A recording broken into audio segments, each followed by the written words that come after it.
नमस्कार, मैं हूं रितेश कुमार गौतम और हमारे खास कार्यक्रम जनता सरकार में बात करेंगे सत्ता के सिंहासन से लेकर जनता के सरोकार तक। बताएंगे प्रदेश सरकार की हर उस योजना के बारे में जो होंगी आपके काम की।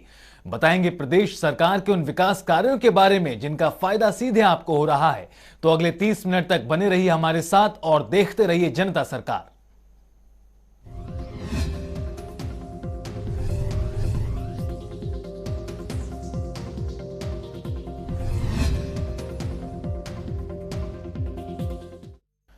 हरियाणा के मुख्यमंत्री मनोहर लाल ने विश्व आर्द्र भूमि दिवस के मौके पर गुरुग्राम जिले के सुल्तानपुर राष्ट्रीय उद्यान में हुए राष्ट्रीय स्तर के कार्यक्रम में शिरकत की। इस कार्यक्रम में केंद्रीय पर्यावरण एवं वन जलवायु परिवर्तन मंत्री भूपेंद्र यादव मुख्य अतिथि रहे। साथ ही केंद्रीय पर्यावरण वन एवं जलवायु परिवर्तन राज्य मंत्री अश्विनी कुमार चौबे ने भी शिरकत की। रिपोर्ट देखिए।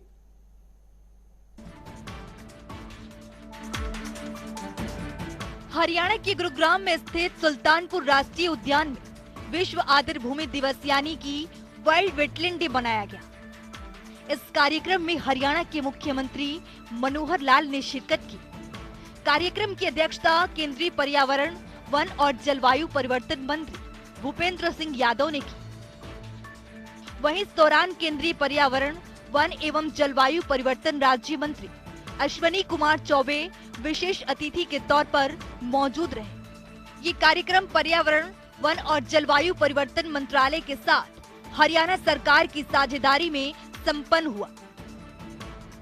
वहीं गुरुग्राम के सुल्तानपुर नेशनल पार्क में आयोजित विश्व वेटलैंड डे कार्यक्रम के दौरान वेटलैंड को सुरक्षित रखने के लिए लोगों को जागरूक कर उन्हें संकल्प भी दिलाया गया।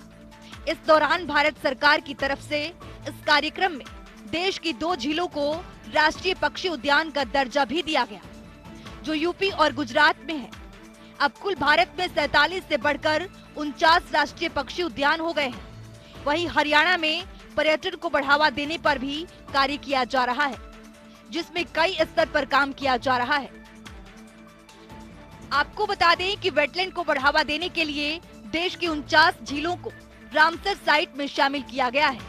इसी कड़ी में केंद्रीय मंत्री भूपेंद्र यादव ने बताया कि नजफगढ़ ड्रेन में जो सेम की समस्या है उसे खत्म करने के लिए कमेटी गठित कर दी गई है और हरियाणा और दिल्ली सरकार के साथ साथ पर्यावरण मंत्रालय की तरफ से इस पर काम किया जाएगा, जो अगले 6 महीने में इस पर काम शुरू हो जाएगा, जिसके बाद ड्रेन में जो सेम की समस्याएं बनी हुई है वो खत्म हो जाएगी। आज पूरे दुनिया में विश्व वेटलैंड डे मनाया जा रहा है और दुनिया भर में एक रामसर कन्वेंशन है, अंतर्राष्ट्रीय नियम है, जिसके अंतर्गत अगर कोई भी प्राकृतिक जल स्रोत ऐसा होता है जिसमें जैव विविधता भी होती है, जिसमें एक विशिष्टता भी होती है, जिसमें प्रवासी पक्षियों का भी स्थान होता है, उसको रामसर साइट डिक्लेयर किया जाता है। मुझे इस बात की खुशी है कि विगत वर्ष हरियाणा की 2 स्थानों को, भिंडावास को और सुल्तानपुर को वर्ल्ड वेटलैंड डे पे अवसर पर रामसर साइट डिक्लेयर किया गया। मैं माननीय मुख्यमंत्री जी को इसके लिए बधाई देना चाहता हूँ। इस वर्ष भी आज हमने सर्टिफिकेट दिया है, एक जामनगर में और एक उत्तर प्रदेश में। 2 और झीलों को रामसर साइट में भारत में शामिल किया गया है। अब हमारी 49 झीलें जो हैं वो रामसर साइट में डिक्लेयर हो गई है। ये झीलें मनुष्य को, हमारी जैव विविधता को, हमारे पक्षियों को, हमारी वनस्पतियों को एक आश्रय प्रदान करते हैं और देश के बायोडायवर्सिटी का लगभग 40% भाग इस वेटलैंड से प्राप्त होता है और इसलिए इनको प्रिजर्वेशन करना, इसके लिए हम वेटलैंड मित्र बनाते हैं और ये वेटलैंड मित्र में हम स्थानीय जन भागीदारी को भी महत्व देते हैं। और मुझे खुशी है कि माननीय मुख्यमंत्री जी ने जन भागीदारी और आर्थिक विकास के लिए भी जो हरियाणा में योजनाएं बनाई है उसका लाभ हमारे इस क्षेत्र को भी मिलेगा। एक और विषय में इस अवसर पर विशेष रूप से कहना चाहता हूँ। पिछले कुछ दिनों पहले माननीय मुख्यमंत्री जी से एक मुलाकात हुई थी और हमारा ये जो नजफगढ़ का जो ड्रेन का जो विषय है, क्योंकि एक लंबे जमीन पर पानी के भराव होने के कारण, पानी के लगातार जमा होने के कारण सैम की समस्या का भी सामना करना पड़ता है। गुड़गांव के भी कई जो गांव हैं, जो आवासीय क्षेत्र की दृष्टि से दिल्ली में नजदीक होने के कारण जिनका विकास हो रहा है, उनको भी समस्या का सामना करना पड़ता है। तो माननीय मुख्यमंत्री जी से बात होने के बाद ये तय हुआ, इस पे एक साइंटिफिक कमेटी बननी चाहिए। हमारे पर्यावरण मंत्रालय की तरफ से कमेटी का गठन किया गया, एक सीपीसीबी की तरफ से भी सदस्य को नियुक्त किया गया है। हरियाणा सरकार और दिल्ली सरकार के प्रतिनिधियों का भी हमने नाम मांगा हुआ है, शीघ्र ही उनकी नियुक्ति हो जाएगी और एक इसका पूरा अध्ययन बना करके हम इसको किस प्रकार से इस ड्रेन की जो नजफगढ़ क्षेत्र की भी जो समस्या है उसका समाधान करें। पर्यावरण दृष्टि से हम निश्चित रूप से हमारी कमेटी का जल्दी से जल्दी एक साइंटिफिक अध्ययन करा के इस पे भी हम कार्रवाई करेंगे। पूरे देश में वेटलैंड की सुरक्षा को लेकर लोगों को जागरूक भी किया जा रहा है, तो उसके साथ साथ पर्यावरण को साफ सुथरा बनाए रखने पर भी जोर दिया जा रहा है। इस मौके पर हरियाणा के मुख्यमंत्री मनोहर लाल ने कहा कि गौरव की बात है कि हरियाणा के सुल्तानपुर नेशनल पार्क में वेटलैंड के कार्यक्रम को राष्ट्रीय स्तर पर मनाया गया है। उन्होंने ये भी कहा कि हरियाणा में पर्यटन को बढ़ावा देने को लेकर भी बड़े स्तर पर काम किया जा रहा है और पर्यावरण को स्वच्छ रखने के लिए धरातल पर कई बड़ी योजनाओं पर काम हो रहा है। उन्होंने ये भी कहा कि पानी को लेकर जितनी भी योजनाएं बनाई गई हैं, उससे किसानों को काफी लाभ मिल रहा है, जिससे प्रदेश में किसान समृद्ध और खुशहाल है। हमारे केंद्रीय मंत्री श्री भूपेंद्र यादव जी का धन्यवाद करता हूं कि इस अवसर पर जो जानकारी दी कि दो हमारे यहाँ वेटलैंड जो है उनको मान्यता मिल गई है रामसर साइट्स के नाते से।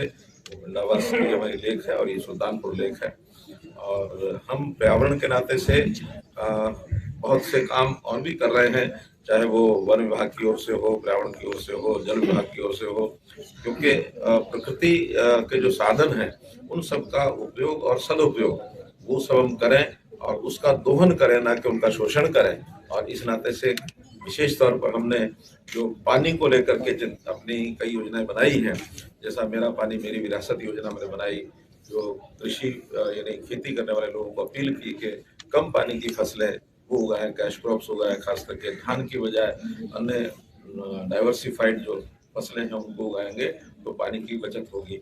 इस प्रकार पानी के जो खास करके तालाबों का जो हमारा स्रोत है उनको भी स्वच्छ करने के लिए हमने जो पॉन्ड अथॉरिटी तालाब का जो प्राधिकरण बनाया है उसके माध्यम से भी लगभग 4,500 तालाब ये पिछले वर्ष में और अगले वर्ष में इनको सबको उसकी खुदाई करके और उनके पानी को स्वच्छ करके ताकि उपयोग लायक बने और उसी में से इरिगेशन का भी उपयोग इस पानी में से करेंगे।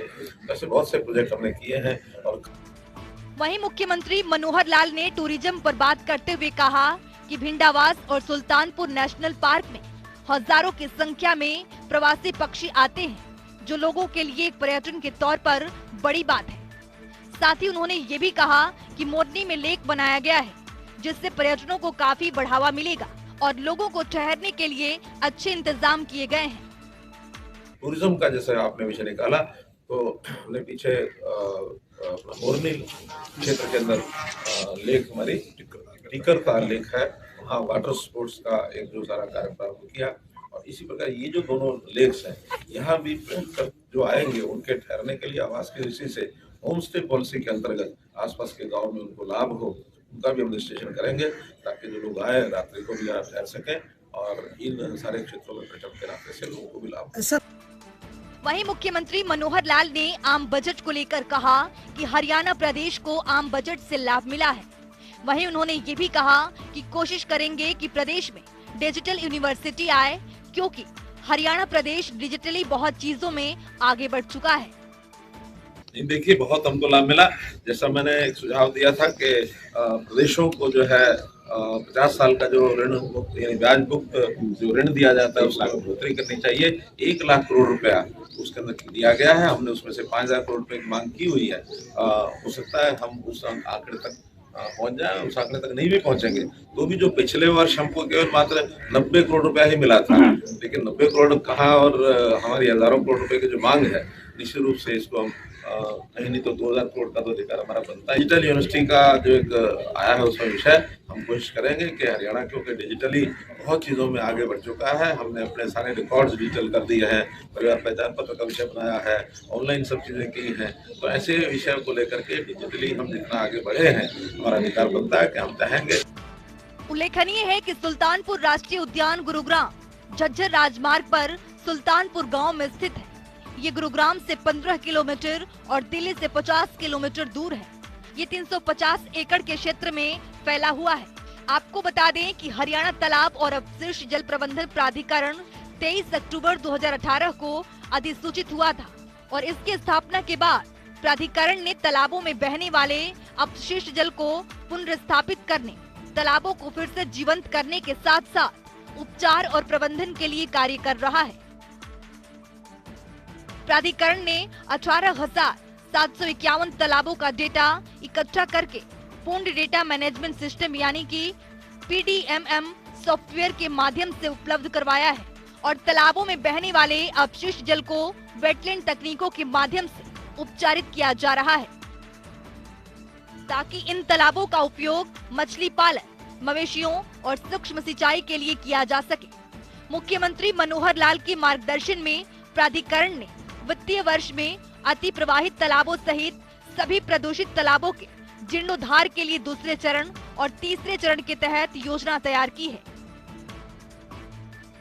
वहीं द्वितीय चरण के तहत 756 गांवों के कुल 1940 प्रदूषित तालाबों में से 402 गांवों के 800 आर्किटेक्चर वर्किंग ड्राइंग पहले से ही जारी की जा चुके हैं और बाकी ड्राइंग 30 अगस्त 2022 तक जारी की जाएंगी।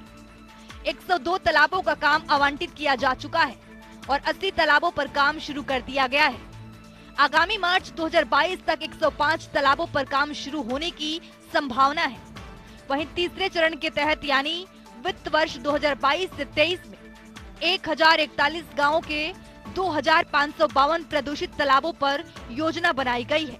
31 अक्टूबर 2022 तक सभी आर्किटेक्चर वर्किंग ड्राइंग जारी कर दिए जाएंगे। मार्च 2022 तक 100 तालाबों पर काम शुरू होने की संभावना है। प्राधिकरण प्रदेश सरकार की जमीनों पर हरसैक के माध्यम से सभी जल निकायों की जियो मैपिंग और जियो टैगिंग कर रहा है। हरसैक ने सैटेलाइट के माध्यम से 37,353 जल निकायों और तालाब की जियो मैपिंग की है, जिसमें से 24,500 जल निकायों और तालाबों के लिए जियो टैगिंग की गई है। जनता टीवी के लिए गुरुग्राम से विजेंद्र कुमार की रिपोर्ट। आगे बढ़ते हैं, जहां हरियाणा के मुख्यमंत्री मनोहर लाल ने कहा है कि साल 2021-22 के दौरान गेहूं और धान की खरीद पर 163 लाख किसानों को 2.37 लाख करोड़ रुपए एमएसपी का भुगतान सीधे बैंक खाते में किया जाएगा। साथ ही मुख्यमंत्री ने बताया कि किसान ड्रोन के उपयोग और प्राकृतिक खेती को बढ़ावा दिया जाएगा। रिपोर्ट देखिए। किसानों के हित में केंद्रीय बजट, एमएसपी पर गेहूं और धान की खरीद, 163 लाख किसानों का होगा लाभ, बैंक खाते में होगा एमएसपी का भुगतान, 2.37 लाख रुपए का होगा भुगतान, किसान ड्रोन को दिया जाएगा बढ़ावा, प्राकृतिक खेती पर दिया जाएगा ध्यान, किसानों के लिए डिजिटल और हाईटेक सेवाएं, कृषि ग्रामीण उद्यम के लिए स्टार्टअप कोष, खाद्यान्न उत्पादन के लिए सहायता, तिलहनों के उत्पादन के लिए योजना। केंद्रीय बजट को लेकर हरियाणा के मुख्यमंत्री मनोहर लाल ने कहा कि कल किसानों के हितों को ध्यान में रखते हुए केंद्र सरकार ने आम बजट के जरिए कई कदम उठाए हैं। रबी सीजन 2021 से 22 में गेहूं की खरीद और खरीफ, 2021 से 22 में धान की अनुमानित खरीद में 163 लाख किसानों से 1,208 लाख मीट्रिक टन गेहूं एवं धान शामिल होगा और एमएसपी मूल्य के 2.37 लाख रुपए का भुगतान सीधा किसानों के खाते में किया जाएगा। उल्लेखनीय है कि हरियाणा में पहले से ही किसानों की फसल खरीद का भुगतान उनके खातों में किया जा रहा है। वहीं मुख्यमंत्री ने कहा कि नई प्रौद्योगिकी के उपयोग को रेखांकित करते हुए कृषि फसलों का आकलन, भूमि दस्तावेजों का डिजिटलीकरण और कीटनाशकों समेत पोषक तत्वों का छिड़काव करने के लिए किसान ड्रोन के उपयोग को बढ़ावा दिया जाएगा। हरियाणा सरकार ने प्रदेश में पहले से ही ड्रोन अथॉरिटी का गठन किया हुआ है। उन्होंने बताया कि बजट में रसायनों का उपयोग न करके प्राकृतिक खेती पर भी ध्यान केंद्रित किया गया है। देश भर में रसायन मुक्त प्राकृतिक खेती को बढ़ावा दिया जाएगा, जिसके प्रथम चरण में गंगा नदी से सटे 5 किलोमीटर चौड़े गलियारों के तहत आने वाले किसानों की जमीनों पर विशेष ध्यान दिया जाएगा। वहीं मुख्यमंत्री ने कहा कि पीपीपी मोड में एक नई योजना शुरू की जाएगी, जिसके तहत किसानों को डिजिटल और हाईटेक सेवाएं प्रदान की जाएंगी। इसके लिए सार्वजनिक क्षेत्र के अनुसंधान और विस्तार संस्थाओं के साथ साथ निजी कृषि प्रौद्योगिकी कंपनियां और कृषि मूल्य श्रृंखला के हितधारक शामिल होंगे। वहीं सीएम ने बताया कि सह निवेश मॉडल के तहत सृजित मिश्रित पूंजी युक्त कोष के लिए नाबार्ड से सहायता प्रदान की जाएगी। इस कोष का उद्देश्य कृषि उत्पाद मूल्य श्रृंखला के लिए उपयुक्त कृषि और ग्रामीण उद्यमों से संबंधित स्टार्टअप्स का वित्त पोषण करना होगा। इन स्टार्टअप्स के क्रियाकलापों में अन्य बातों के अलावा किसानों को फॉर्म स्तर पर किराए के आधार पर विकेंद्रीकृत मशीनरी उपलब्ध कराना, एफपीओ के लिए आईटी आधारित सहायता उपलब्ध कराना जैसे कार्य शामिल होंगे। 44,605 करोड़ रुपए की अनुमानित लागत से केन बेतवा लिंक परियोजना को लागू किया जाएगा। इस योजना का उद्देश्य 9,08,000 हेक्टेयर कृषि भूमि में सिंचाई की सुविधा उपलब्ध कराना है। ये परियोजना 62 लाख लोगों के लिए पेयजल की आपूर्ति करने के अलावा 103 मेगावाट हाइड्रो और 27 मेगावाट सौर ऊर्जा भी उपलब्ध कराएगी। उन्होंने बताया कि इस परियोजना के लिए संशोधित अनुमान 2021 से 22 में 4300 करोड़ रुपए और 2022 से 23 में 1400 करोड़ रुपए का आवंटन किया गया है। उन्होंने कहा कि 5 रिवर लिंक समेत दमन गंगा पिंजाल, पार तापी नर्मदा, गोदावरी कृष्णा, कृष्णा पिनार कावेरी के ड्राफ्ट डीपीआर को अंतिम रूप दिया गया है। इससे लाभान्वित होने वाले राज्यों के बीच इन पर सहमति कायम होते ही केंद्र सरकार इनके क्रियान्वयन के लिए सहायता जारी कर देगी। वहीं बजट में फसल के बाद मूल्य संवर्धन, घरेलू खपत को बढ़ाने, खाद्यान्न उत्पादनों की घरेलू और अंतर्राष्ट्रीय स्तर पर ब्रांडिंग करने के लिए प्रावधान किया गया है। वहीं मुख्यमंत्री ने बताया कि घरेलू तिलहन उत्पादन को बढ़ावा देने के लिए समग्र योजना के कार्यान्वयन की घोषणा की है। तिलहनों के आयात पर अपनी निर्भरता कम करने के लिए तिलहनों के घरेलू उत्पादन को बढ़ावा के उद्देश्य से एक तर्कसंगत और व्यापक योजना लागू की जाएगी।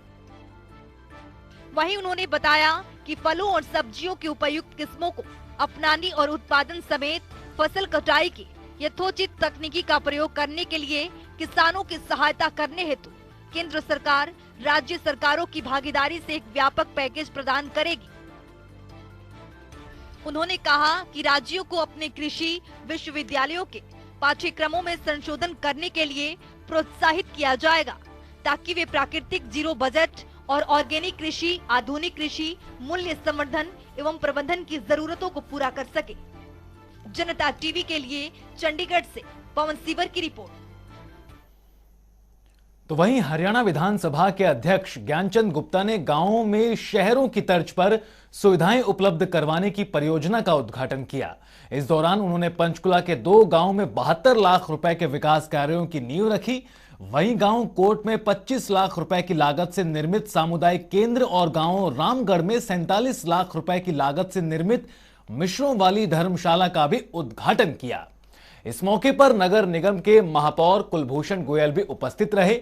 इस दौरान ज्ञानचंद गुप्ता ने कहा कि विकास की दृष्टि से गांव शहरों से पीछे न रहें, इसके लिए गांव में करोड़ों रुपयों के विकास कार्य करवाए जा रहे हैं। उन्होंने ये भी कहा कि बिजली, पानी और सीवरेज जैसी मूलभूत सुविधाएं प्रत्येक गांव में उपलब्ध करवाई जा रही हैं।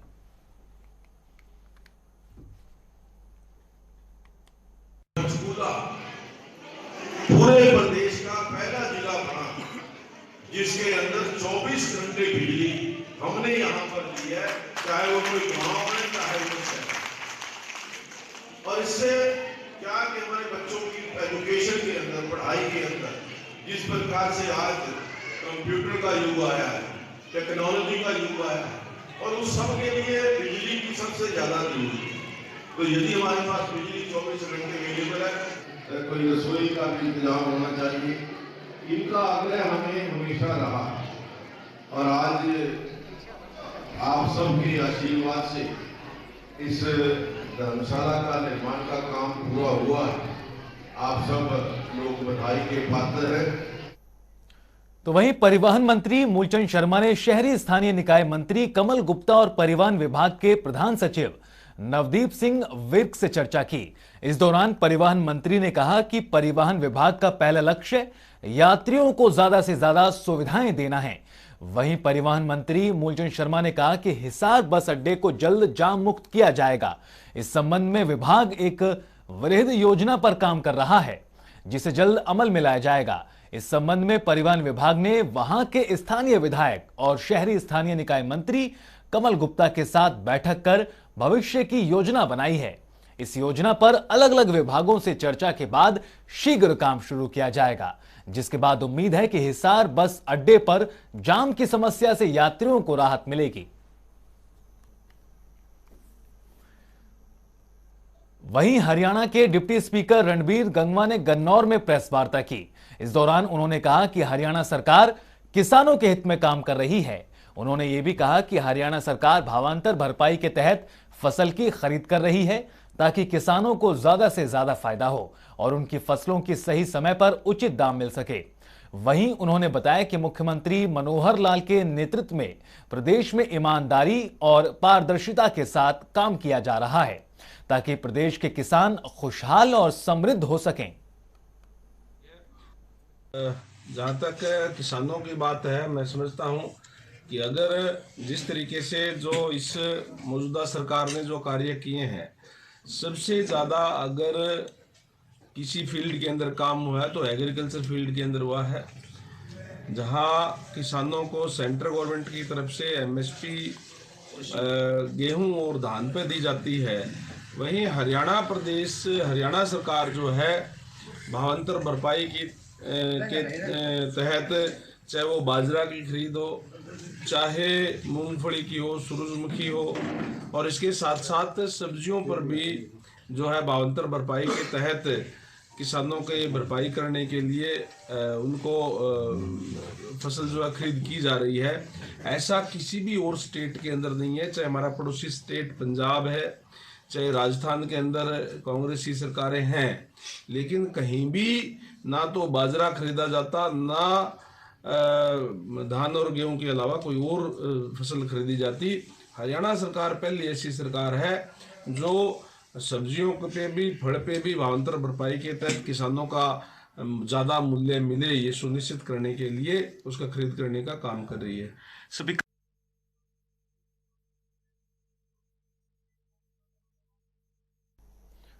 वहीं हरियाणा के खेल एवं युवा मंत्री संदीप सिंह ने पिहोवा हलके के गांव थाना में 25 लाख की लागत से विलेज नॉलेज सेंटर का उद्घाटन किया। इस दौरान उन्होंने कई मुद्दों पर अपनी प्रतिक्रिया दी। इस मौके पर उन्होंने कहा कि ग्रामीण स्तर पर सुविधाएं मुहैया कराना सरकार की प्राथमिकता है, ताकि बुजुर्ग, महिलाओं और युवाओं को लाभ मिल सके, जिनसे उन्हें आगे बढ़ने का अवसर प्राप्त हो सके। साथ ही उन्होंने ये भी कहा कि जल्द ही ग्राम पंचायत के सहयोग से ओपन जिम स्थापित कर इसे ब्लॉक लगाकर पक्का करने का कार्य किया जाएगा। खेल मंत्री ने बताया कि गांव के स्कूल को मॉडल संस्कृति विद्यालय का दर्जा मिल चुका है, जिसे सरकार ने मॉडल संस्कृति विद्यालय बनाया है। थाना में एक नॉलेज सेंटर खोला है, लगभग 24 लाख की लागत से वो बना है, और एक गांव की कॉमन चौपाल सबके लिए वो 12 लाख के आसपास के ग्रांट से वो बनी है, और गांव के जो पैसे हैं उससे 10 लाख के आसपास से हमने चार दीवारी करवाई है। काफ़ी और काम भी गांव में हुए हैं, जैसे हमारे सरस्वती मॉडल स्कूल जो आया है और गलियां बनी हैं। कुछ डिमांड्स थी गांव की, वो मैंने ली है, उसको लगातार जैसे बाकी गांव की मैं दौरे कर रहा हूं तो जो मुझे मिलती रहती हैं, दिक्कतें आती हैं, डिमांड्स होती हैं, उसके ऊपर काम भी करेंगे। और सबसे बड़ी बात है कि आज काफ़ी अच्छे लोगों से मुलाकात। प्रदेश के मुख्यमंत्री मनोहर लाल गुरुवार को घरौंडा विधानसभा के दौरे पर पहुंचेंगे, जहां सीएम ज्ञानपुरा डेरे के पास करोड़ों रुपयों की लागत से बन रही एनसीसी एकेडमी का निरीक्षण करेंगे। साथ ही मुख्यमंत्री कैमला गांव में लंगड़े बाबा की समाधि पर भी मत्था टेकने के लिए पहुंचेंगे। वहीं मुख्यमंत्री के आगमन को लेकर शहर की सामाजिक, धार्मिक संस्थाओं और समाज के लोगों में खुशी का माहौल है। शहर के कई चौकों पर मुख्यमंत्री का फूल मालाओं, गुलदस्तों और फूलों के साथ जोरदार स्वागत करने की तैयारी की गई है, जिसको लेकर मंडी मनीराम स्थित जैन स्थान में विधायक हरविंदर कल्याण की अध्यक्षता में एक बैठक हुई, जिसमें मुख्यमंत्री के आगमन को लेकर होने वाले स्वागत कार्यक्रम की रूपरेखा तैयार की गई। उम्मीद जताई जा रही है कि सीएम क्षेत्र को बड़ी सौगात भी दे सकते हैं। इस मौके पर विधायक हरविंदर कल्याण ने कहा कि प्रदेश के मुख्यमंत्री ने घरोंडा विधानसभा क्षेत्र को मेडिकल यूनिवर्सिटी, महिला college, ITI, NCC academy, STP plant, Gyanpura college में साइंस ब्लॉक जैसी बड़ी बड़ी सौगातें दी हैं। घरोंडा क्षेत्र हरियाणा के प्रगतिशील क्षेत्रों में गिना जाता है। बस्ताड़ा आईटीआई में 3 कोर्सों के आने से मेडिकल लाइन में युवाओं को अपना भविष्य संवारने का मौका मिलेगा।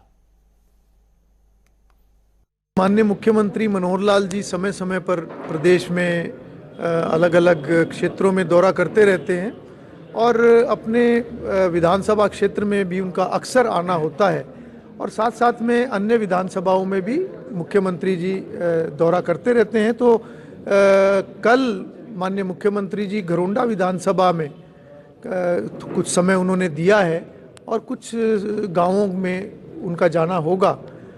साथ साथ जो हमारे इलाके में एक बहुत बड़ी सौगात मुख्यमंत्री जी ने दी थी, जो कि एक कार्य चला हुआ है एनसीसी एकेडमी का, मुख्यमंत्री जी उसका भी निरीक्षण करेंगे। और ये दौरे में जब वो घरोंडा शहर से भी निकलेंगे तो यहाँ पर भी सभी शहर की सामाजिक संस्थाएं, सभी संगठन, ऐसे सभी सामाजिक लोग मिलकर मुख्यमंत्री जी का सड़क पर एक अभिवादन करेंगे, उनका स्वागत करेंगे। और कल के मुख्यमंत्री जी के दौरे को लेकर सभी जिम्मेवार लोगों ने, सभी कार्यकर्ताओं ने, अन्य सभी जिम्मेवार लोगों ने बैठकर चर्चा की है कि किस तरह की व्यवस्थाएं कल के दौरे में रहेंगी, तो उन्हीं के ऊपर विचार विमर्श हुआ है। दौरे कहाँ के किस गाँव के? मुख्यमंत्री जी पहले वो जो लंगड़े बाबा का प्रसिद्ध स्थान है, मंदिर है, वहाँ पर वो मत्था टेकेंगे और वहाँ पे ग्रामीण लोगों से मिलकर फिर वो वहाँ से एनसीसी एकेडमी के लिए रवाना होंगे, बरसत और जमालपुर गांव से होते हुए, और एनसीसी एकेडमी में वहाँ पर निरीक्षण भी करेंगे और गांव के लोगों से भी वहाँ पर मुख्यमंत्री जी रूबरू होंगे। उसके बाद मुख्यमंत्री जी घरोंडा शहर से होते हुए करनाल अन्य कार्यक्रमों के लिए आगे चले जाए। तो कल मुख्यमंत्री मनोहर लाल घरोंडा का दौरा करेंगे और उम्मीद जताई जा रही कि मुख्यमंत्री कई सौगातें भी दे सकते हैं। रुकेंगे यहां पर एक ब्रेक के लिए। हमारे खास कार्यक्रम जनता सरकार में आज के लिए इतना ही।